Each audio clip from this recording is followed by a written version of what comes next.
स्वामी समर्थ.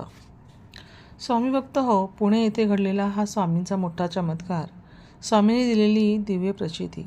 स्वामी भक्ताला आलेला थरारक स्वामी अनुभव ऐकल्यानंतर कोणालाही अक्षरशः घाम फुटेल अशी ही घडलेली सत्य घटना आहे.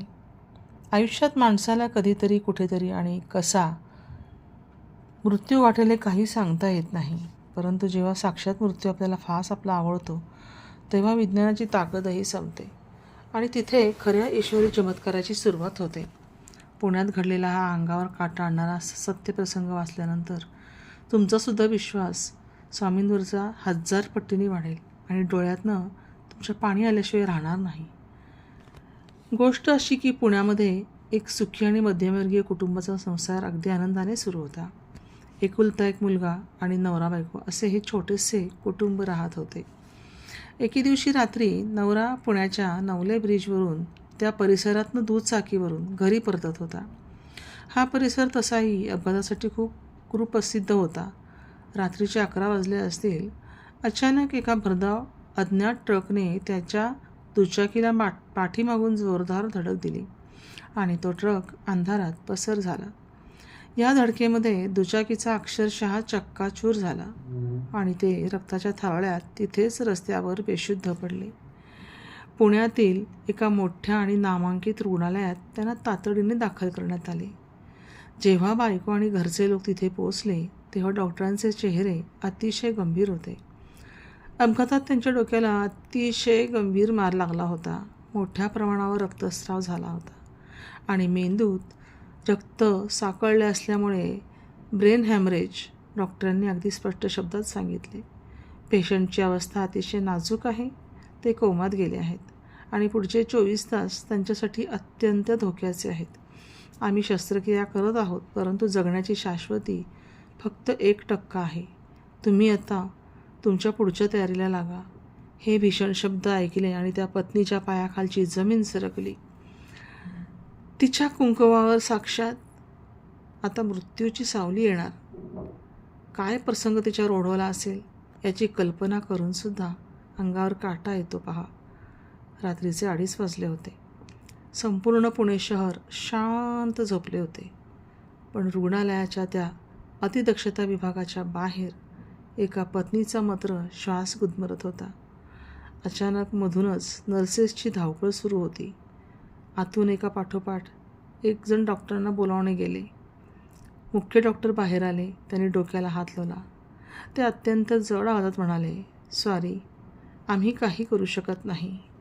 त्यांच्या श्वासाची गती थांबत चालली आहे आणि त्यांचा हार्ट रेटसुद्धा झपाट्याने खाली येत आहे. आता फक्त काही मिनिटांचाच खेळ उरला आहे. तुम्ही त्यांना एकदा शेवटचे पाहून घ्या. हे शब्द त्या पत्नीसाठी साक्षात मृत्यूच्या फरमानासारखे होते. ती तिथेच फरशीवर कोसळली आणि तिने हंबरडा फोडला. आजूबाजूचे नातेवाईकही रडायला लागले. पैसा, मोठे डॉक्टर, मोठं हॉस्पिटल सगळं काही होतं, पण सारं काही हतबल ठरलं होतं. परंतु पत्नी मात्र अक्कलकोटच्या स्वामींची निस्सीम भक्त होती. तिने आपला सगळा आक्रोश बाजूला ठेवला. ती उठली आणि रुग्णालयाच्या एका कोपऱ्यात जाऊन तिने डोळे अगदी घट्ट मिटले. तिने गळ्यातल्या स्वामींच्या ताईताला घट्ट पकडलं आणि काळजाच्या आतून साक्षात ब्रह्मांड नायकाला हाक मारली, स्वामी कुठे आहात तुम्ही? तुम्ही तर संपूर्ण जगाचे स्वामी आहात ना, मालक आहात ना. आज पुण्यातल्या या मोठ्या हॉस्पिटलने हात टेकले, पण माझा तुमच्यावरचा विश्वास मात्र अजूनही अढळ आहे. तुम्ही नेहमी म्हणता ना, भिवू नकोस, मी तुझ्या पाठीशी आहे. मग आज कुठे गेला आहात तुम्ही? जर का आज माझ्या कुंकवाला काही झाले ना, तर या जगात हा तुमचा भक्त जिवंत राहणार नाही. आज मला कोणताही नियम, कोणतेही प्रारब्ध ऐकायचे नाही आहे. स्वामी, तुम्हाला यावंच लागेल आणि साक्षात मृत्यूच्या दाढेतनं माझ्या नवऱ्याला तुम्हाला परत आणावंच लागेल. एका असहाय्य पत्नीचा आणि आईचा तो आक्रोश इतका भयंकर होता की त्या शांत रात्री तो थेट अक्कलकोटपर्यंत पोचला आणि पुढच्या क्षणी त्या औषधांच्या उग्र वास असलेल्या रुग्णालयाच्या कॉरिडॉरमध्ये एक असा चमत्कार घडला ज्यावर जगातला कोणताही वैज्ञानिक विश्वास ठेवू शकणार नाही. अचानक त्या पूर्ण मजल्यावरती अत्यंत पवित्र अशा चंदनाचा आणि अष्टगंधाचा तीव्र दरवळ पसरला, सुगंध पसरला. हा सुगंध इतका प्रबळ होता की तिथे रडत असलेल्या नातेवाईकांनी सुद्धा आश्चर्याने एकमेकांकडे पाहिले. त्याचवेळी त्या पत्नीला अचानक जाणवले की कोणीतरी अत्यंत मायेने, प्रेमाने तिच्या पाठीवर आणि खांद्यावर हात ठेवला आहे. तो स्पर्श इतका थंड आणि आश्वासक होता की तिची सगळी भीती एका क्षणात गायब झाली. तिने डोळे उघडून मागे बघितले तर एक अत्यंत तेजपुंज, चेहऱ्यावर अथांग शांती असलेले आणि अंगावर साधी भगवी कफनी असलेले वृद्ध गृहस्थ तिथे उभे होते.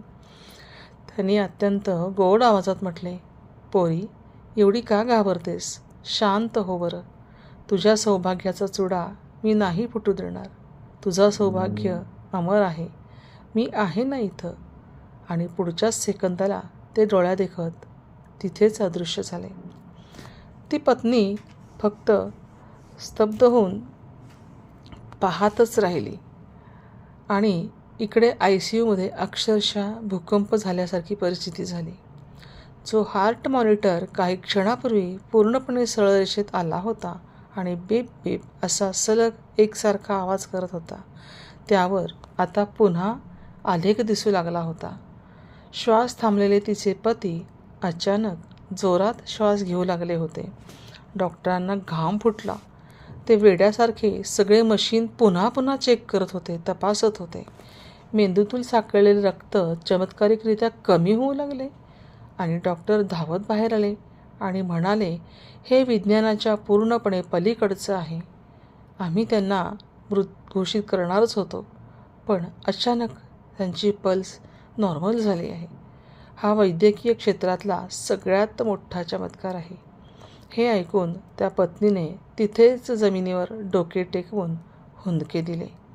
तिला माहीत होते की हा चमत्कार कोणत्या मोठ्या डॉक्टरने नाही तर साक्षात अक्कलकोटच्या राजाने केला आहे. आज या घटनेला काही वर्ष उलटून गेली.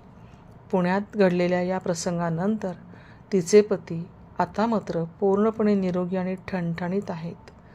ती भयावह रात्र मात्र आणि तो चंदनाचा दैवी सुगंध आणि "मी आहे ना इथे" हा तो आश्वासक आवाज ती कुटुंबातली कुणीही आयुष्यात कधीच विसरू शकणार नाही अशी घटना होती. जेव्हा जगातले सगळे दरवाजे बंद होतात ना, पैशाची ताकद संपते ना आणि अक्षरशः आपल्या डोळ्याच्या समोर जेव्हा मृत्यू उभा असतो ना, तेव्हा केवळ आणि केवळ तुमची फक्त निरपेक्ष श्रद्धाच तुम्हाला वाचवू शकते. स्वामींचा "भिवू नकोस" हा मंत्र म्हणजे शब्द नाहीत बरं फक्त, तर ते साक्षात ब्रह्मांड नायकाने आपल्या लेकरांना दिलेले एक अढळ कवच आहे. त्या रात्री पुण्यात स्वामींनी फक्त एका व्यक्तीलाच जीवदान दिले नाही, तर मृत्यूलासुद्धा रिकाम्या हाताने परताला लावले. स्वामी भक्त हो, ही घटना ऐकल्यानंतर आले ना अंगावर शहारे, उडला ना थरकाप, फुटला ना घाम.